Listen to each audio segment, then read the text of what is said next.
Meghan McCarthy has written 9 episodes over the course of the first 2 seasons of My Little Pony, so let's get to it and look at each one in order. Dragonshy. This episode did a great job of properly establishing Fluttershy's character, after the opening 2-parter, in my opinion, did a rather poor job of it. That great split personality of hers, her fast talking, and the quite unassertive tone of her voice just makes for some great comedy. I've got to be honest, I really didn't understand why Fluttershy was a main character before I saw this episode. She seemed kind of like a waste of space to me. After seeing this episode, however, she became my favourite character, because I saw so much of myself in her. I've often had a hard time making myself heard as well, although for me the problem comes from the fact that the people I know never shut up long enough for me to get a word in, but I can still feel Fluttershy's frustration. This episode also gives us a decent amount of the main 6, with some good Pinkie Pie comedy. Although I felt Applejack was a little wasted, and Rainbow Dash's behaviour towards Fluttershy was a bit mean, not to mention slagging her off behind her back just seemed a bit off to me. I also get the feeling she was a little envious of Fluttershy when she was able to get the dragon to leave. It was very satisfying to see Fluttershy overcome her fear though, and put the dragon in his place at the end. Although I'm not entirely sure what changes at that particular moment to give her some newfound confidence, but it was great nonetheless.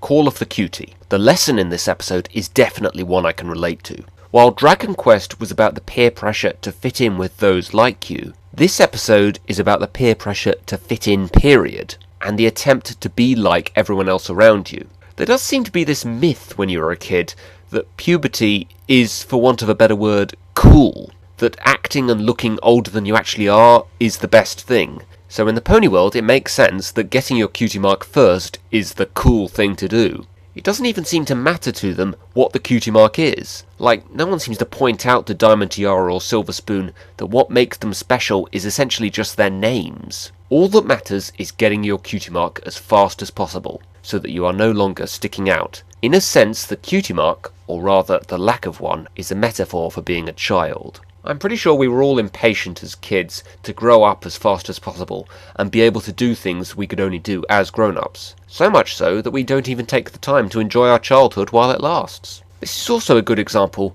of how this show throws up the unexpected. I felt sure Apple Bloom was going to get her cutie mark at the end of the episode, but instead she gained something far more valuable by not having it. 2 new friends. I would have liked Sweetie Belle and Scootaloo to have been properly established at some point, either in this episode or in a later episode. Like, we aren't even told that Sweetie Belle is Rarity's sister until later, and it doesn't really make much sense to me that the lesson for this episode is for them not to try and force their cutie marks to come before the time is right, and yet that constantly seems to be all they do from then on. But overall, this was a great episode that introduces us to the central characters for a number of later episodes.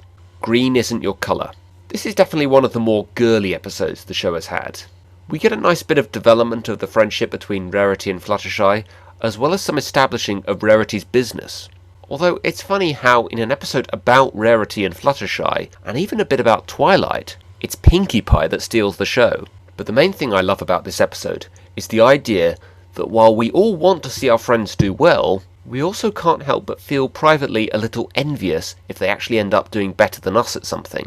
I did think it was a bit silly of Twilight not to try and resolve the situation by telling either of them how the other felt. Like, I know they asked her not to say anything, but it seemed pretty clear to me that that would have resolved things pretty quickly. It also annoyed me how Rarity was basically exploiting Spike the whole episode. But overall, a great story of friendship and doing what you want, not what your friends want. Coupled with some great Pinkie being Pinkie. Party of One. As far as episodes that take their comedy from Pinkie just being Pinkie, it just doesn't get any better than this. I think this episode has my favourite pre-title sequence. We even get to see Rainbow Dash's house. It's one of those fun episodes with some good comedy, rather than one with any great message to it. It does, however, keep you guessing right up until the end, because we don't actually know any better than Pinkie what the other 5 are up to. In another kids' show, we the audience might have been told what the others were doing, but here McCarthy understands that the story works far better if we only know what Pinkie knows. Sure, you probably figured out that they were planning a surprise party before Pinkie did, but we're not actually told what is really going on until Twilight mentions the cake at the end. Then of course you couple that with some great Pinky moments and even a 50 Cent reference, and you have one of the funnest episodes to date. But the best scene by far is when Pinky is interrogating Spike, with him taking Pinky's instruction to talk quite literally, and Pinky literally becoming deflated after Spike misinforms her. It does kind of bug me that Spike thinks nothing of causing Pinky to become depressed. The letter at the end was kind of unnecessary, especially since it's Twilight writing it, not Pinky. And I don't really understand why Spike isn't in on the surprise party. But otherwise, this episode was a great laugh. Lesson 0. This was an episode I was kind of indifferent towards the first time I saw it, but I've grown to love it over time. I think what rubbed me the wrong way at first is crazy Twilight. It kind of freaked me out a little. But over time, I've come to see that it is actually pretty creative, and it does help to address this issue that some fans had with Twilight during the first season, that she is a Mary Sue. It also introduced the idea that different characters write letters to the princess, and that we don't always need a letter at the end of the episode. I also really like the idea that even though Twilight's problem isn't really a problem, the other 5 still feel bad at the end for not taking it seriously. Just because you may think a friend doesn't need to be worried about something, doesn't mean you shouldn't understand why they are worried. Only minor issue is, I did kind of feel like the other 5 were a little underused in this episode, but a great way to start off season 2 all the same. Sweet and Elite. I felt sure the whole time watching this episode that I was going to hate it, but then it did something truly unexpected at the end, and I ended up loving it. Okay, so first off, I want to address the obvious flaw with this episode that everyone has pointed out. Why does no one in Canterlot know the main 6? They have saved Equestria twice, Rainbow Dash has performed 2 Sonic Rainbooms, Fluttershy was a model there, Twilight was born and grew up there, and is Princess Celestia's pupil, and Rarity is a well-known designer. It's pretty simple, guys. A wizard did it. Okay, but seriously, this show has always given a big middle finger to any element of continuity. You could point out similar kind of problems with just about any episode. It's just something I've come to accept over time. Try to forget about the events of other episodes while watching this show, and just look at each one on its own. Anyway, back to Sweet and Elite. The first time I saw this one, I was a little put out by Rarity's lying, but I quickly realised that she did it because she felt it was the best way to keep the Canterlot ponies liking her. It's already been well established that one of Rarity's main character traits is caring about how she appears to other ponies. Yes, lying is not the right way to go about it, but that's the idea. It's the lesson she learns at the end. Of course, ultimately she is found out, but in order for me to properly explain why I love this ending, let me compare this to a typical kids show or film where a liar is found out. Let's take A Bug's Life as an example. In that film, Flick is sent away and told not to come back by the other ants, and they even abandon a plan he had put together for them, all because he lied. Not because the lie actually changes the situation the ants now find themselves in, just for the sole reason that he lied. He doesn't attempt to explain why he lied, or defend his actions at all. Then a few minutes later, he just comes back anyway like it was nothing. He doesn't learn anything, and no one mentions it again.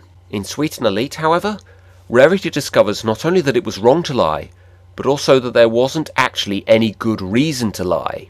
And she learns this for herself. Even before Fancy Pants reveals that he does in fact like Twilight's dress, Rarity stands up and defends herself, and she realises that she is proud to know her Ponyville friends.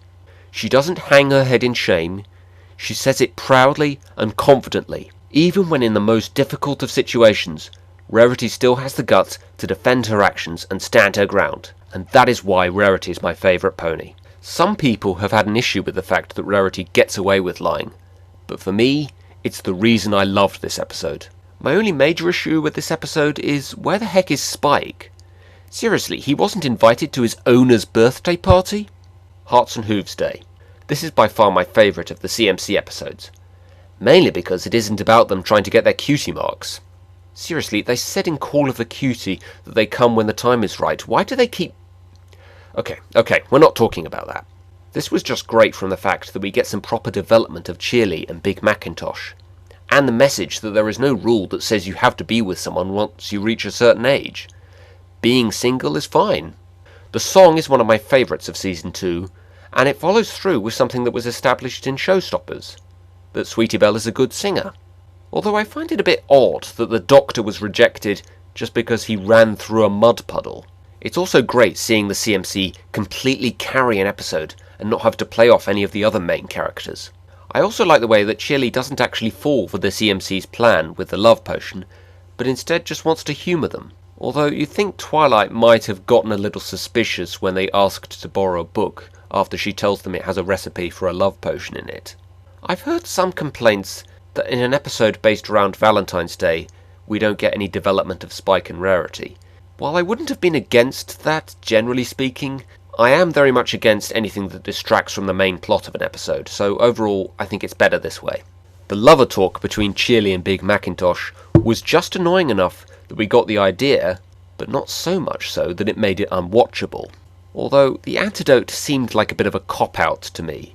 They just don't need to see each other for an hour? That's really way too easy. Hell, all they really needed to do was wait for them to go to sleep. And it's not like they even really succeeded in the end. Right before Chili lands in the ditch, you can quite clearly see them looking at each other.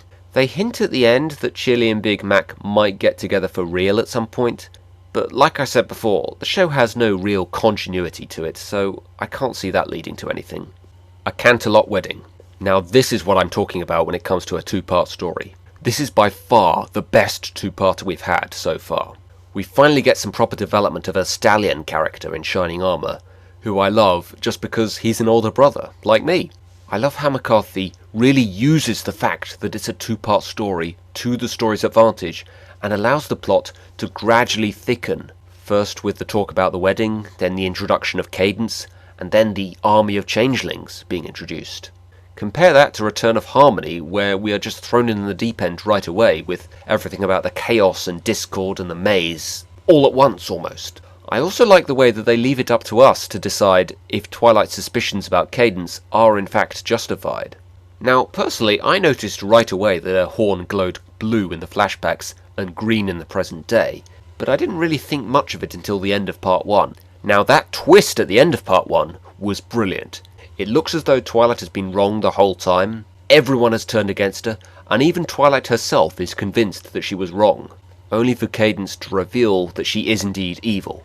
That was the last thing I expected. I wasn't too keen on the name Changeling, but their design was just freaking cool. It's also the closest we've come to seeing an all-out battle in this show. That wasn't a kiss, by the way. It was just the sound of Rainbow Dash sweeping Fluttershy off the ground. I don't really understand why the Queen of the Changelings, after admitting that Shining Armour's love had made her stronger than Princess Celestia earlier in the episode, is so dismissive of the idea that Cadence's love will make Shining Armour stronger. I mean, how is that any different? But that's the only major flaw I can see in the plot. It's a shame that Luna doesn't play a larger role, and the other five and Spike did seem at times to just be making up the numbers. But overall, the pacing, the vast scale, the epic plot, and an awesome set of songs. But overall, the pacing, the vast scale, the epic plot, and an awesome set of songs made this quite possibly the best story that this show has produced to date. So overall, Meghan McCarthy is the first writer I've reviewed so far where I've really liked every episode they have written. I don't really know how much of an involvement the writers have with the songs that are in this show, but her episodes have definitely had some of my personal favourites. Becoming Popular, The Perfect Stallion, and B.B.B.F.F. The only two problems I can see in her writing style are firstly, how the main characters whom the episode is not about are a little pushed to the side at times, and are maybe written a little out of character.